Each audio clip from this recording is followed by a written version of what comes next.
जय हिंद दोस्तों। आज हम लोग इस वीडियो में क्लास 9th बायोलॉजी चैप्टर 5 खाद्य संसाधन पौधे इसके लघु उत्तरीय प्रश्नों को सॉल्व करने वाले हैं। इसके पहले वाले वीडियो में हमने इसके अति लघु उत्तरीय प्रश्नों को हल किया था। यदि आप लोग अभी तक नहीं देखे होंगे तो जाकर देख लेंगे, उसका लिंक डिस्क्रिप्शन बॉक्स में दे दिया गया है। तो चलिए अब हम लोग इसके प्रश्नों की ओर चलते हैं। पहला प्रश्न है, अनाजों के उत्पादन बढ़ाने की क्या आवश्यकता है? इसका उत्तर लिखेंगे कि हमारे देश की अधिकांश जनसंख्या अपने जीवन यापन के लिए कृषि पर ही निर्भर है। कृषि से प्राप्त आय से ही किसान अपनी अन्य आवश्यकताओं की पूर्ति करते हैं। अतः कृषि क्षेत्र में लोगों की आय में वृद्धि भी होनी चाहिए, जिससे भूख की समस्या के अलावा अन्य समस्याओं का भी समाधान हो। इसी के लिए ही अनाजों के उत्पादन में वृद्धि करने की आवश्यकता है। तो समझिए कि हमारे देश की अधिकांश जनसंख्या यानी कि 50% जनसंख्या जो कृषि कार्य पर ही आधारित है, और वे सभी लोग जीवन यापन के लिए कृषि पर ही निर्भर रहते हैं। और कृषि कार्य से जितना भी उन्हें पैसे प्राप्त होते हैं, उससे वे अपनी आवश्यकताओं की पूर्ति करते हैं। और कृषि क्षेत्र में भी वृद्धि होनी चाहिए, क्योंकि जिससे कि उनके भूख की समस्या खत्म हो जाए, और इसके अलावा और भी जितने भी समस्या हैं उन सभी का भी निवारण हो सके। तो इसी के लिए ही अनाजों के उत्पादन बढ़ाने की आवश्यकता है। अगला प्रश्न है, मौसम के आधार पर फसल कितने प्रकार के होते हैं? इसका उत्तर लिखेंगे कि भारत में मौसम के अनुरूप 3 प्रकार के फसल होते हैं। पहला खरीफ फसल, दूसरा रबी फसल और तीसरा ग्रीष्म फसल।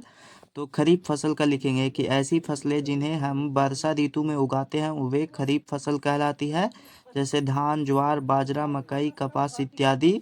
उसके बाद रबी फसल का लिखेंगे कि जो फसलें शीत ऋतु में उगाई जाती है वे फसलें रबी फसलें कहलाती है, जैसे गेहूं, चना, तीसी, मटर इत्यादि। इसके बाद ग्रीष्म फसल का लिखेंगे कि दलहन की बुआई मार्च से जून के बीच गर्मी के महीनों में की जाती है। जिस क्षेत्र में सिंचाई की अच्छी व्यवस्था रहती है वहाँ धान, मकई, आलू एवं मूंगफली भी ग्रीष्म फसल की तरह लगाए जाते हैं। यानी कि वैसा फसल जो इन दोनों फसलों के बीच में बोया जाता है उन्हीं फसलों को ही ग्रीष्म फसल कहा जाता है। प्रश्न है, समुन्नत किस्मों के एक मुख्य गुण एवं एक मुख्य दोष को लिखें। तो ये रहा गुण, लिखेंगे कि समुन्नत किस्मों से पारंपरिक किस्मों की अपेक्षा बहुत अधिक पैदावार मिलती है, इसीलिए इन किस्मों को उच्च उपज वाली किस्म भी कहते हैं। और इसका दोष लिखेंगे कि समुन्नत किस्म से देसी किस्मों की अपेक्षा कम चारा उपलब्ध होती है, क्योंकि ये छोटे आकार के होते हैं तथा इनमें खरपतवार का नियंत्रण अधिक आवश्यकता पड़ती है। यानी कि इसमें बहुत ही अधिक मात्रा में खरपतवार उग जाते हैं, जिसका नियंत्रण करना बहुत ही ज़्यादा मुश्किल होता है। तो आप लोग इसका गुण और दोष लिख लेंगे। अगला प्रश्न है, संकरण के लिए किस प्रकार के जनकों का चयन किया जाता है? इसका उत्तर लिखेंगे कि पादप प्रजनन के दोनों ही किस्मों के पुष्पों में नर एवं मादा जनन अंग होने चाहिए। इनके मध्य पर परागन की क्रिया कृत्रिम रूप से संपन्न करा दी जाती है। फलस्वरूप उनसे बीज उत्पन्न होते हैं। इस प्रकार से उत्पन्न बीज को संकर बीज कहते हैं। तो संकरण के लिए जो बीज होता है वह नर एवं मादा दोनों जनन अंग होते हैं, तो उसको ही चयनित किया जाता है। तो समझिए कि संकरण करवाने के लिए एक में नर और मादा दोनों ही जनन अंग होने चाहिए, तभी संकरण पाएगा। अथवा अलग अलग गुणों वाले पौधों का भी चयन किया जा सकता है। 5 नंबर प्रश्न है, बृहद पोषक क्या है और इन्हें बृहद पोषक क्यों कहते हैं? इसका उत्तर लिखेंगे कि पेड़ पौधों के विकास के लिए कुल 16 पोषक तत्वों की आवश्यकता होती है। इनमें कार्बन और ऑक्सीजन हवा से प्राप्त होते हैं, हाइड्रोजन पानी से तथा अन्य 13 पोषक तत्व मृदा से प्राप्त होती है। 6 ऐसे पोषक तत्व होते हैं जिनकी आवश्यकता पेड़ पौधों की अधिक से अधिक मात्रा में होती है, उसे बृहद पोषक कहते हैं। तो हम लोग समझ गए कि बृहद पोषक क्या है। तो 6 ऐसे पोषक तत्व होते हैं जिनको पेड़ पौधे की बहुत ही अधिक मात्रा में आवश्यकता होती है, तो उसे ही बृहद पोषक कहा जाता है। तो अब हम लोग इसके बाद लिखेंगे कि इसे बृहद पोषक क्यों कहा जाता है। तो इसका उत्तर लिखेंगे कि क्योंकि इन 6 पोषक तत्वों के बिना पेड़ पौधे की वृद्धि एवं विकास नहीं हो सकती। यानी कि ये जो 6 पोषक तत्व हैं जो पौधों के लिए बहुत ही ज़्यादा अनिवार्य है, यदि ये 6 पोषक तत्व पौधों को नहीं मिले तो उसकी वृद्धि एवं विकास रुक जाएगी। तो इसीलिए इन्हें बृहद पोषक तत्व या फिर बृहद पोषक भी कहा जाता है। अगला प्रश्न है, पौधे अपना पोषक किस प्रकार प्राप्त करते हैं? इसका उत्तर लिखेंगे कि पेड़ पौधों को कार्बन और ऑक्सीजन हवा से प्राप्त होता है तथा हाइड्रोजन जल से प्राप्त करते हैं तथा कुछ पोषक तत्व पेड़ पौधे जब प्रकाश संश्लेषण की क्रिया करते हैं तब उन्हें प्राप्त होता है। यानी कि पेड़ पौधे को पोषक तत्व प्राप्त होता है, तो जैसे कि कुछ होते हैं जो हवा के माध्यम से हो गए, कुछ जल के माध्यम से, कुछ प्रकाश संश्लेषण की क्रिया के द्वारा मिलते हैं तथा कुछ मिट्टी के द्वारा भी पोषक तत्व उन्हें प्राप्त हो जाता है। प्रश्न है, रासायनिक उर्वरक का उपयोग प्राकृतिक उर्वरक की तुलना में आसान क्यों है? इसका उत्तर लिखेंगे कि क्योंकि रासायनिक उर्वरक बाजारों में जल्द मिल जाता है, यानी कि हमें बहुत ही कम समय में ही मिल जाता है और इसके उपयोग से फसल की पैदावार अच्छी तथा कम समय में ही होती है, जबकि प्राकृतिक उर्वरक को बनने में अधिक समय लगता है। यानी कि जो प्राकृतिक उर्वरक होता है उसको बनने में तकरीबन 2 से 3 महीने का समय लग जाता है, जबकि रासायनिक उर्वरक हमें बाजारों में उचित मूल्यों पर मिल जाता है तथा इसके उपयोग से फसल की पैदावार अच्छी होती है तथा कम समय में ही फसल उत्पन्न हो जाता है। तो आप लोग समझ गए होंगे। अगला प्रश्न है, कार्बनिक खेती में क्या होता है? इसका उत्तर लिखेंगे कि खेती की वह पद्धति जिसमें रासायनिक उर्वरकों, पीड़कनाशकों तथा अन्य रसायनों का उपयोग कम से कम या बिल्कुल नहीं कर कार्बनिक पदार्थ का उपयोग होता है, उसे ही कार्बनिक खेती कहते हैं। तो कार्बनिक खेती में क्या होता है? तो इसमें किसी भी रासायनिक उर्वरक, पीड़कनाशकों तथा अन्य किसी भी प्रकार का रसायन का उपयोग नहीं किया जाता है। और अभी तक आप लोग चैनल को सब्सक्राइब नहीं किए होंगे तो सब्सक्राइब कर देंगे और वीडियो को अपने दोस्तों के पास शेयर कर देंगे। अगला प्रश्न है, फसलों के लिए सिंचाई का क्या महत्व है? इसका उत्तर लिखेंगे कि खेतों में समय समय पर फसलों को पानी देने की प्रक्रिया को सिंचाई कहते हैं। यानी कि जब खेतों में समय समय पर फसलों को पानी दिया जाता है उसे ही सिंचाई कहा जाता है। तो अच्छी फसल और भरपूर पैदावार के लिए उचित और सामयिक सिंचाई परम आवश्यक है।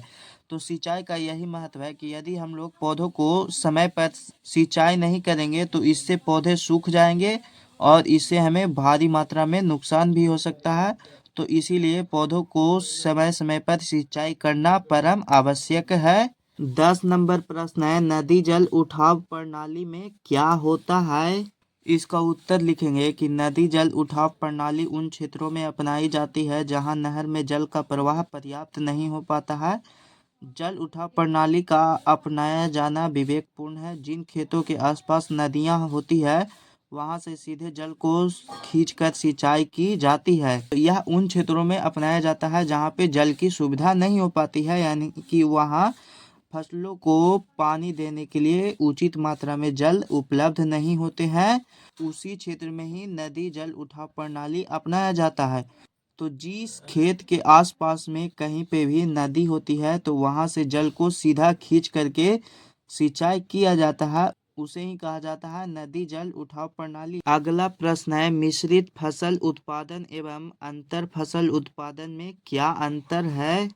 तो देखिए इसमें अंतर लिखेंगे कि एक ही भूखंड पर दो या दो से अधिक फसलों को एक साथ मिलाकर उगाने की प्रथा को मिश्रित फसल उत्पादन कहते हैं, जबकि अंतर फसल उत्पादन में दो या दो से ज़्यादा फसल निश्चित कतार में उगाए जाते हैं। यानी कि अंतर फसल उत्पादन में एक कतार बना दिया जाता है जिसमें कि फसलों का उत्पादन किया जाता है, जबकि मिश्रित फसल उत्पादन में एक बड़ा सा खेत होता है उसमें एक ही साथ में बहुत सारे फसल का उत्पादन किया जाता है, उसे ही कहा जाता है मिश्रित फसल उत्पादन।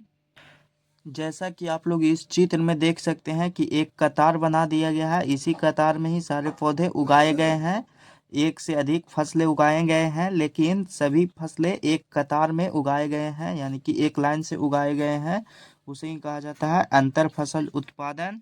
लेकिन जब आप लोग मिश्रित फसल उत्पादन में देखेंगे तो एक बड़ा सा खेत होता है जिसमें कहीं पे भी कोई भी पौधा उगा दिया जाता है। इसमें कोई भी कतार या फिर लाइनें नहीं बनाई जाती है।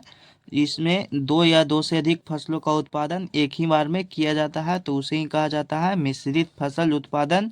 तो आप लोग समझ गए होंगे इन दोनों में अंतर। प्रश्न है, फसल चक्रण के लिए दलहन पौधों का चुनाव क्यों होता है? इसका उत्तर लिखेंगे कि क्योंकि दलहन पौधों की जड़ों में राइजोबियम नामक जीवाणु पाया जाता है।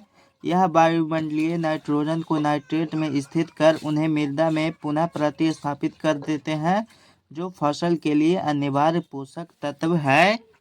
तो समझिए कि फसल चक्रण के लिए दलहनी पौधों का चुनाव क्यों किया जाता है।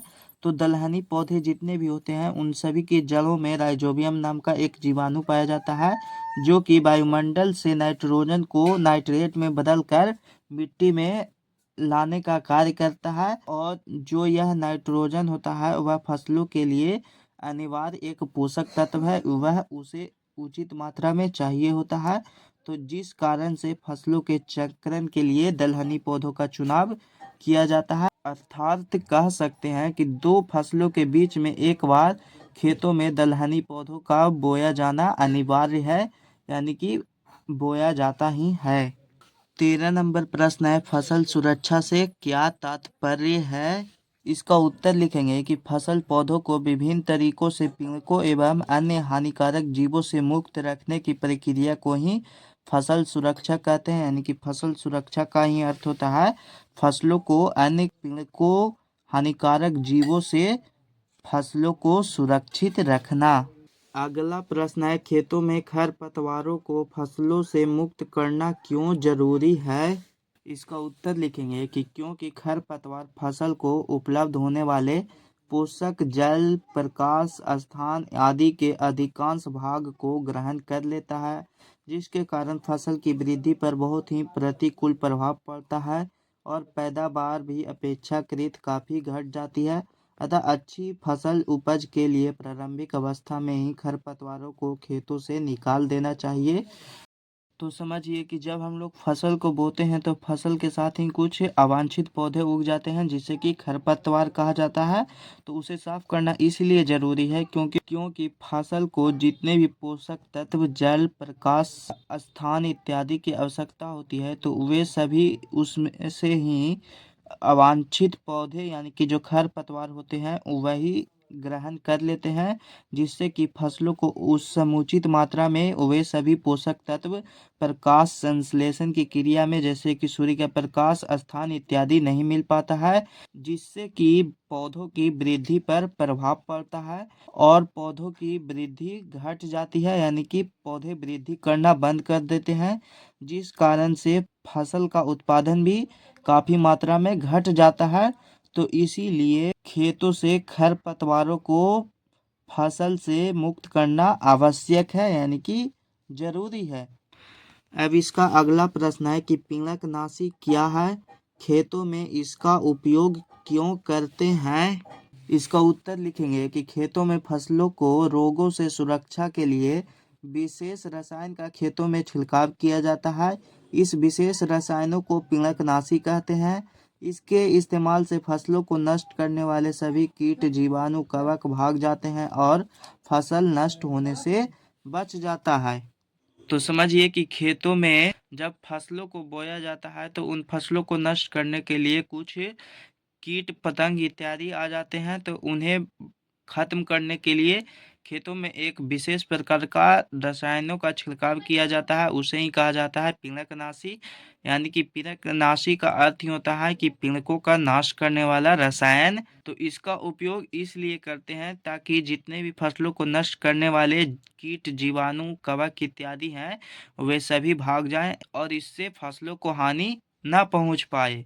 अब इसका लास्ट 15 नंबर प्रश्न है, नमी और तापमान खाद्यान्नों को प्रभावित कैसे करते हैं? इसका उत्तर लिखेंगे कि खाद्यान्नों में नमी की मात्रा अधिक से अधिक 14% होनी चाहिए। अगर खाद्यान्नों में नमी की मात्रा अधिक रह गई तो सूक्ष्म जीवों, कवकों आदि की वृद्धि और क्रियाशीलता की गति बढ़ जाती है, जो हानिकारक है। इससे अनाजों के वजन और अंकुरण क्षमता को कमी आती है। उत्पादन की कीमत एवं गुणवत्ता का भी ह्रास होता है। तो यानी कि खाद्यान्नों में जब अनाजों को रखा जाता है तो नमी की मात्रा कम से कम 14% होनी चाहिए। यदि खाद्यान्नों में नमी की मात्रा 14% से कम जाती है तो उसमें सूक्ष्मजीव, कवक इत्यादि लगने लगते हैं जो कि अनाजों की वृद्धि और क्रियाशीलता को हानि पहुंचाने लगते हैं, जिससे कि अनाजों का वजन और उसकी अंकुरण क्षमता कमने लगती है, जिससे कि उसका कीमत भी कम जाता है एवं उसके गुण में भी कमी होती है। अब इसके बाद हम लोग समझेंगे कि खाद्यान्नों में तापमान कैसे अनाजों को प्रभावित करता है। तो खाद्यान्नों का सुरक्षित भंडारण अपेक्षाकृत कम तापमान पर होना चाहिए, अन्यथा सूक्ष्मजीव एवं कीटों की वृद्धि एवं क्रियाशीलता बढ़ जाती है। फलस्वरूप खाद्यान्न अपनी गुणवत्ता खो देता है एवं मानव के उपयोग के योग्य नहीं रह पाता। तो आप लोग समझिए कि खाद्यान्नों में जब फसलों का भंडारण करने के लिए रखा जाता है तो उसका तापमान कम होना चाहिए। यदि उसका तापमान अधिक रहता है तो इस कारण से फसल खराब हो जाते हैं और वह फसल मानव के उपयोग के लिए नहीं रह पाता है। तो यहाँ पे सारे प्रश्न सॉल्व हो चुके हैं। फिर मिलेंगे हम लोग एक नए वीडियो के साथ। तब तक के लिए जय हिंद, जय भारत।